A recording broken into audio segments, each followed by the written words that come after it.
Hey guys, I am back with another video. So some of the other videos we were doing some quick searching here.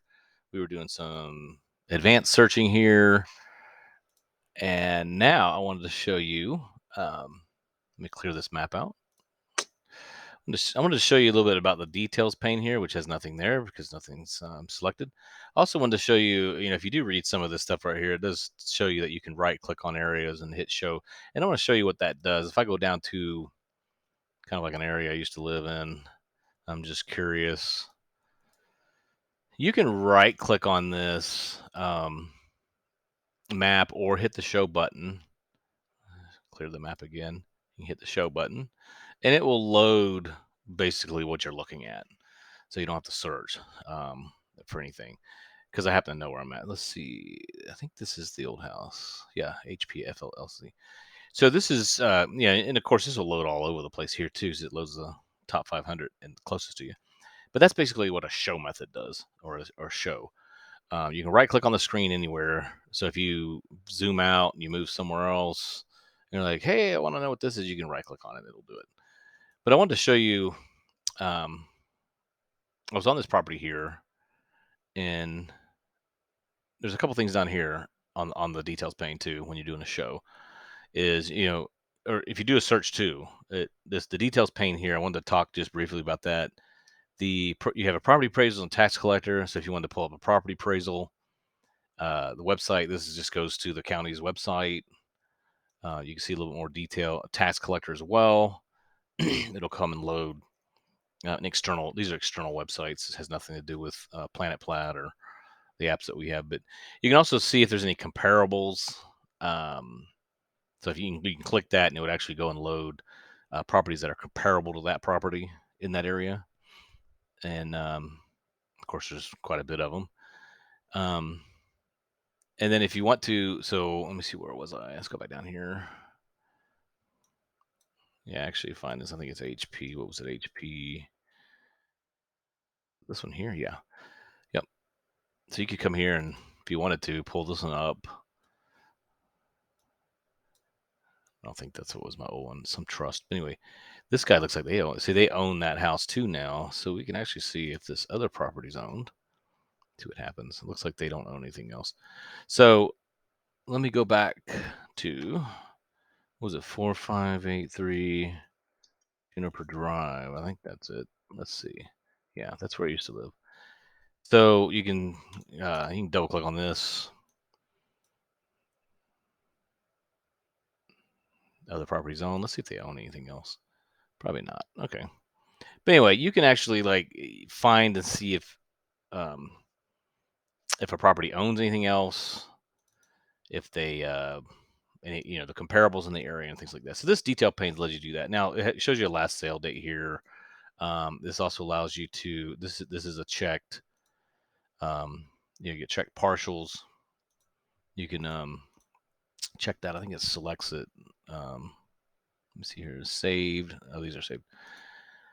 You can save this partial, which puts it in the save list. So if I save this, we should have my old house here, Juniper Drive, and you can fly back to it later. So this will all stay here.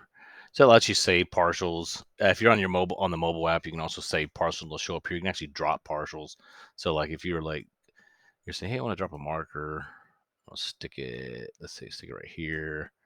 Wait, right there. I can say this is a full house. Wish this one mine. And then you could say nice house. All right. And you save that pin. But now this one has here. Now it'll show up now. Refresh the page. You come back in later. You'll have your saved markers. So anyway, you can select any of these selected ones, and I wanted to show you this pane too. So if I were to come here and just let's say I'm gonna do a search for Maxwell, I'm gonna take this off. Let's see if this will load. So this will load a bunch of. I'm actually just looking for Maxwell's for some reason. It's not my last name, but And I'm like, hey, I love that. I want that one. I want that one. You can scroll through and pick and choose. These are the ones you want, and these will let you at that point save those when they get in there. And once you do that, I'm for demo purposes, I'm not adding those in right now. But at this point, that you could just click check, check, check, check, check, and you'd have all these selected partials. You could do another search, do some more selected partials, and they'll show up here. You can just keep adding selected partials, and at that point, you can export these to a CSV for anything that's selected. You can just grab the whole grid and whatever's been selected before. And you can also export in KML. And if you're not really sure what KML is, then you probably don't want it. But KML is actually for Google Earth. We have some users, quite a bit of users that actually export in KML, and it provides a strap with the polygon, and it opens it up in Google Earth. Got a little bit more flexibility with Google Earth than you do with the Google Maps. But anyway, that's basically these tabs um, and the show method.